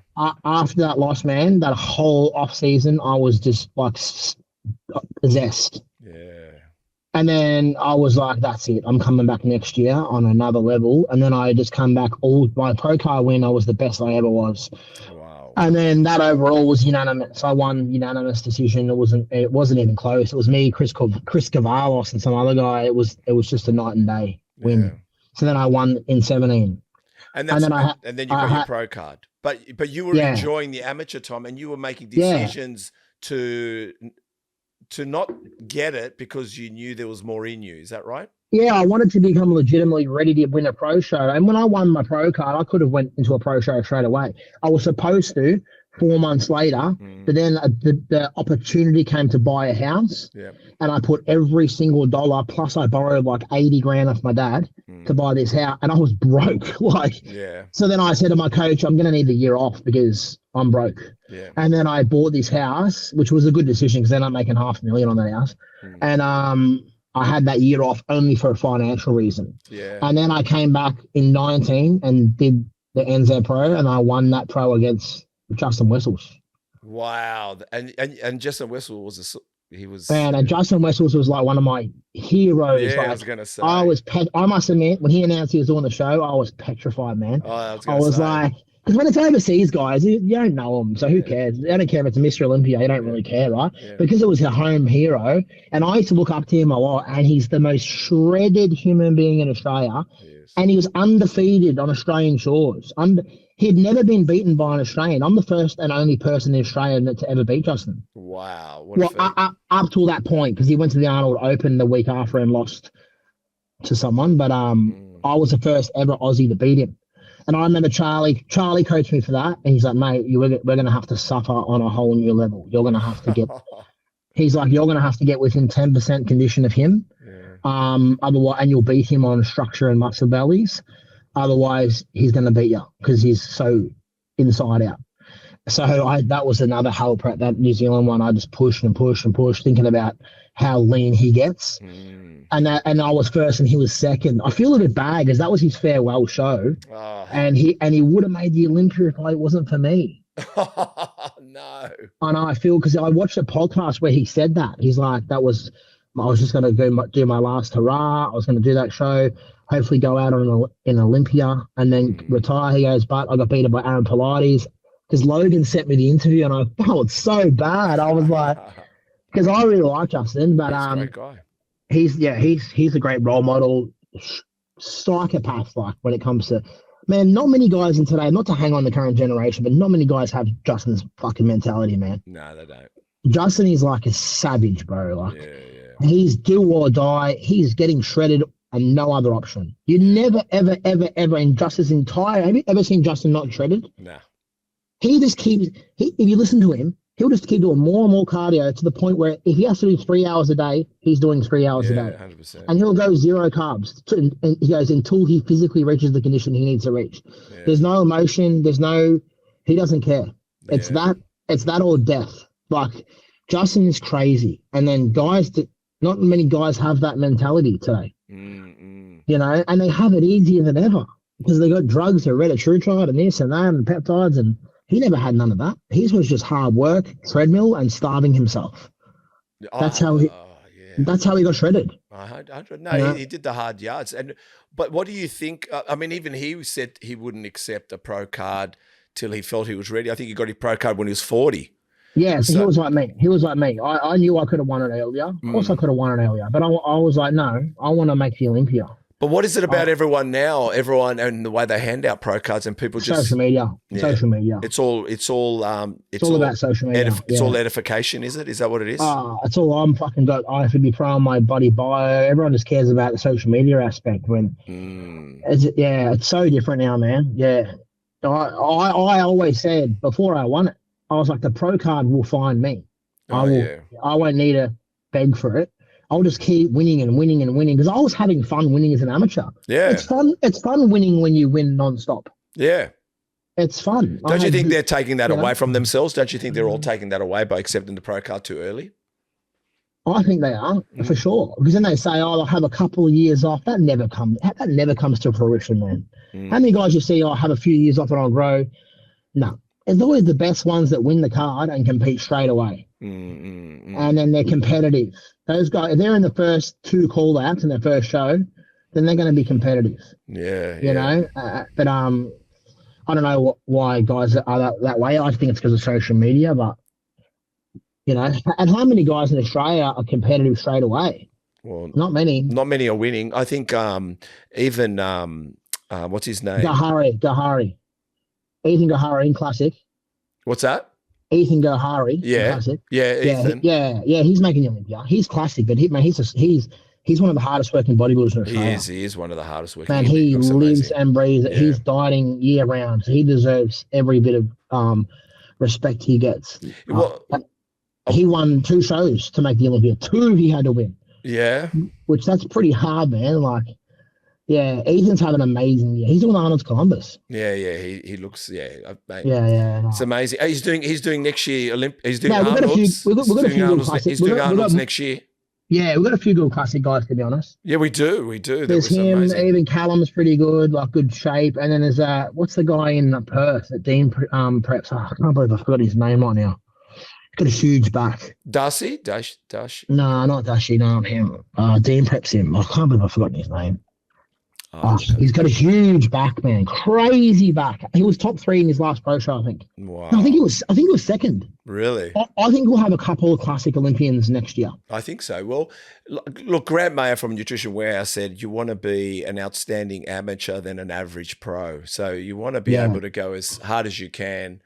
And then enter, and some people also have mentioned that sometimes when they end up in pro, they get lost in it. Yeah, well, there's no doubt. I've said that same comment. The good pros annihilate the amateurs. Every show they're not losing state titles.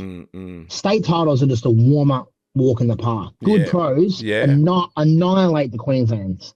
You know what I mean? They're not losing to a state show. No. They're annihilating everyone. Yeah. And they almost like the IFBB needs to get them out of the amateur ranks because they're just smashing everyone. They're the ones that I've seen, the ones that are good pros, they were undefeated as an amateur. Or let's say worst case, they were second. They're not getting 5th and 6th as an amateur. How are those guys going to be winning pro shows? I think it's too much of a stretch. Do you think is it their fault or is it the federation's fault in the end? Whose fault is it, do you think? For winning them too early? Yeah, well, they're accepting them. The federation can only do what they can do. They can't do nothing with the crop of people. Oh, right. So it's the crop of people. If you win the nationals, then you're the best guy. It's not the federation's fault. Okay, got it. You know what I mean? But I think like I said, I think the nationals was pretty strong. I think Chris Arbella has great genetics. Yeah. Dashy looks like a pro. Like he gets shredded. He gets real lean. Yeah. I think they were impressive physique. So. Well, that's good to hear. That's all that matters, isn't it? You know, they're pretty good. They're pretty. So Scott Goebel said that Chris Arbella had the best physique in Australia, so he must have a pretty good physique. Do you think also, it seems like after COVID, we've really upped the stage here in Australia. Our athletes are looking better and better each year after the lockdown. Yeah, I think bodybuilding's just growing organically. It's just becoming more popular. It's so popular now. It is. I wish we could get the Arnold's back or FedEx or something, one of those things. But I think it's still a couple of years away. But I'd love to see like a big event like that come back. But I think it would be awesome. You mentioned with Just at Westlands, but you did a post on it. What do you call it? Reditritride. What's it called? Reditritride. You said monkey see, monkey do post about people posting it, and your caption said, "I truly believe it's a mental illness at this point." Yeah, because every coach online is making a video on Reditritride. I don't think we need to see another video on it. But there's a million videos online. Yeah. And these coaches are just copying what other coaches say. I just think, bro, really? Like, just post organic stuff. Post your own stuff. Instead of ChatGPTing, explain to me what Reditritride is, and then doing a post on it. Like, I find it so repetitive, and if I could block it all, I would. I get sick of seeing it.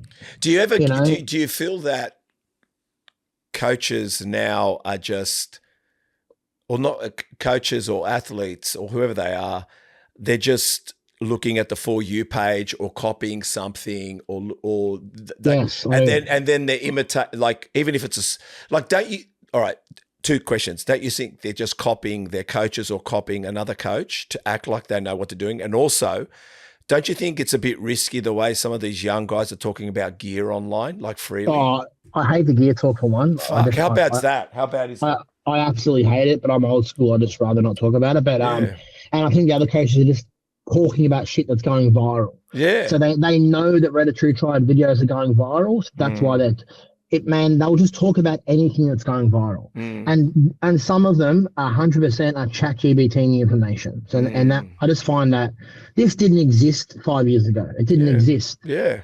And I hate that part of the sport, but there's nothing I can do about it, so there's no point in harping on about it. But it just is what it is. And what do you think about like so how old are you? 37. 37. You were calling yourself, I think, 36 when you hadn't even. I saw a video and you forgot even how old you were at one stage. Yeah, I know. No, I thought. Yeah, the video was. You're saying you're 37. I think you were saying. Yeah, You I thought I was 37 when I was 36, and then I realized I was 36, and I was so happy. I was convinced I was 37. So, you stop counting. Yeah. And then I was like, thought I was 37, and then Jade's like, you're 36, and I'm like, yes. I was like, thought I had an extra year to go. Because I always said that I would go hard. Now that I'm back into it, I'm going to go hard till I'm 40. Yeah. And then if I'm not in the first call out at 40, I'll give it a rest, I'll quit. And that's what I was excited because I felt like I had an extra year. A lot of people laughed about that. How do you find juggling all this and being a dad? How are your kids find? Oh, it's not as hard now that I'm separated. It was hard when we were together because it was just so full on. But now that we're not together, I've only got them for Saturdays, and Saturday I just don't train. It's all kids' day. I dedicate the whole day to them, and giving them the funnest day possible. So I'm look like you do. It's sort of pretty easy for me now, but and I know that I'm the best dad. Like Saturdays, we have the funnest day. We do the funnest shit you could ever do on the Gold Coast. Theme parks, like indoor playgrounds, shopping. We do whatever they want to do. I want to make sure when they're with me that they have the funnest time ever. So they always can't wait to see me. So that's great. It's gonna be hard when I get real shredded, but it'll be all right. I'll just take them to a park and they just run around and I'll sit there and drink coffee. Well, knowing Dean will have something interesting for you and it won't be as bad. You know what I mean? Yeah. But you also are just going to bring up a reel that I want to mention. Where are we? Where's me? Just find me here. I can't go much longer because I've got a meeting in 20 minutes, but I can do a little bit longer. But then we'll go over the body. But you mentioned something here that you said, let me bring it up. You said next time you judge that person that has no life outside the gym, maybe stop judging, and maybe the gym is the only period of the day that's, free. Like you had a bit of a motivational, some of us need the gym more than you'll ever know. Because it just proved, there was more to point out. When I was going through the darkest parts of my life, I can promise you that I would be absolutely fucked if I didn't have the gym. Yeah. Like, when you're going through a real dark, really, really dark place, which is suicide, not like a suicidal thought sort of thing. No, yeah. Divorce can fucking do that to you, I can tell you. Yeah. Training saved my life because I would just go to the gym, and sometimes I would just torture myself for the sake of it. Yeah. And the gym just makes you feel better. And even though the sessions are shit, because you're weak, you're not into it. You're not into it. The gym is such a good place to let the demons out. And some people that are judging, oh, you're a gym junkie. Some people need it. Those people don't understand. That's their church. That's their psychiatrist. They go there every day. When I was at my most depressed, I was training every single day, sometimes twice a day. Wow. Because I could not be at home in my thoughts. I'd go back to the gym in the afternoon after a morning session and do abs and calves because I physically couldn't be at home in my own thoughts anymore. Where if I took a pre-workout, put some Creed on and watched Kevin Lavone videos and went and trained, I'm free for an hour and a half of my evil thoughts, Yeah. So bodybuilding for me was such a savior. I honestly don't know what I'd do without it. Like one day when I retire, I'm not going to quit. I might quit competitive, but I'm going to get into boxing. I'm going to do something different. I have to have a distraction. Yeah. And you also spoke about small wins. One of your posts, you said everyone should look at small wins. No one's looking at the small wins anymore. Yeah, it was like that Conor McGregor post I told you about. When you wake up and you make your bed, you floss your teeth, you do this, you make a journal, you start stacking 3 or 4 wins. Yeah. You start to get a wriggle on. And then you have those days where you've nailed your clients, you've nailed your meals, you've nailed your water, nailed your session. Man, you get home and you're like, fucking nailed today. Yeah. Then that builds momentum. You do that again the second day and the third day, and when you're just nailing every day, you really build momentum up. Like Olympia year, I did that. I was making the most money I ever made. I won a pro show. I was second in another pro show. Yeah. I smashed the Olympia, and I was on this I was on this crazy run, and I was like, man, I put t-shirts up for sale and sold out of them in 2 days. Like I was like, I'm on this crazy run, but it was just because I was stacking wins every single day, and I was on. It's a momentum. It builds and builds and builds. That's so true. That momentum is a real thing, and you become unstoppable because you're like, I'm gonna kill next week because because you've already killed this week, and you start getting confident. It builds confidence. Repetition breeds confidence. Yeah. Well, You know, like you said, small wins, stacking them, and then eventually the wins just keep compounding on top it's of like it. Hunter Labrada has those shirts saying "Win the day." You ever seen them? Win the day. Yeah. That's so true. That's Yeah. exactly the same thing. Just win If the you just day. focus on winning that day, then just do it again tomorrow. I love that. You know? I think I need that piece of advice right now. Who's your Yeah. we'll go over the body and we'll come to finish, but who's your favorite Olympian Of all time, of all time? oh, I love Kevin Levine, man. Yeah. He's amazing. Yeah, like obviously I'm closest friends. Flex Lewis is probably one of my best friends. Like I love him like a brother. Yeah. He's probably one of my favorite physiques. My favorite physiques of all time: Flex Lewis, Lee Priest, probably because of shorter guys. Yeah. Lee was just fucking freaky, man. Like Yeah, Lee was, and look, Kevin Levine had the aura. Yeah. When he walked out, Kevin Levine had the attitude. 99 British Grand Prix when he does killing in the name of that Rage Against the Machine. That is crazy. When he's like flicking his biceps back and forth, and he sort of stands up and his arms like this. Yeah. And then he goes bang, does that most muscular. Kevin had the reason I listen to Creed is because of Kevin Levine. Wow. 100%. Yeah. Kevin had the aura. He's got swagger. He's got swagger. He had the swagger. He had the looks. Crazy muscle belly. Something about Kevin where he just had the crowd like, oh, I love Kevin, man. Yeah. So they were my favorites. A little bit maybe different to what the usual, but yeah. And who do you think at the moment is you've got an eye on? I think Martin is the next big thing because Martin's just dominating right now. Yeah. Like, he beat Samson Dowder in Prague. Yeah. And he's 5'7". Yeah. You know, then he beat Samson, who's Mr. Olympia. Yeah. Martin's killing at the moment. Or Andrew Jack, that would be cool. I think he was freaky at the last Olympia. If he could build his leg thickness up a little bit and his back. Yeah. He was scary looking. He was, wasn't he? Like superhero looking, tall, dry. Yeah. Yeah, they're the two ones I think to watch next, you know? Yeah, no, I agree with you. Well, let's go over the body. Now, what we do at the end here, we go over the body. I just going to give you a body part, one exercise, sets and reps. It's very simple. So to show you, traps. And if you don't train them, just say don't train them, just whatever. Yeah, I've been focusing on traps a little bit lately. I do I do one that Regan Grimes actually copied off Regan Grimes. Oh yeah. You know the lay down flat chest press, the hammer strength, the kind of angle. Yep. I stand over the bench, but arms behind me. Oh yeah. And then I lift the bar up like that. Oh yeah. That's my favorite trap movement as opposed to dumbbells. It just hits the traps better. I don't know what it is. So and then I'll go high reps, 20 reps. 20 reps for traps. Okay. Yeah. What about side delts? Similar thing. I use cuffs now though. Cuffs takes my forearm out of it because I got a lot of tendonitis issues. Yeah. And I'll go behind the body, cable side raises. Yeah. Behind the body. Yeah. Okay. What about 15 reps? 15 reps. 15 reps. Yep. What about rear delts? Rear delts, I do twin cable machine like that, and I go across the body on a downward angle. Oh yeah. Like that. Yeah. And I do rear delts 3 times a week, 20 reps, 2 times 20 reps. Is that because you really want to bring them up? You do them 3 times a week? Really want to bring them up, and it's good before I bench press. It makes my bench stronger. So I do it before bench. I do it on delts day, obviously, and then I do it on back day as well. Wow, I don't think you can have too big a rear delts, and you can't overtrain them. You can't overtrain the rear delt. You can overtrain the front delt, can't overtrain the rear delt. Well, that's it. I'm going to incorporate more rear delts because I'm trying to get thickness myself. Front delts?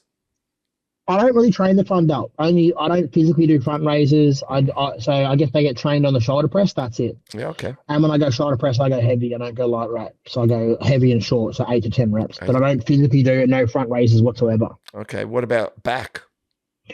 Back, my favorite would be probably a T-bar row. And once again, it's heavy and hard. 8 to 10 reps, heavy as I can go. Okay. Chest, my favorite is a dumbbell incline or a machine, like an alternating machine, incline converging press. Yep. It converges together.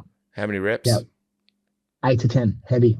Abs, I like to do planks and leg raises. All right. Planks to failure, as much as possible, almost every day. Yep. And leg raises 3 times a week, 20 reps, 2 times 20. Yeah.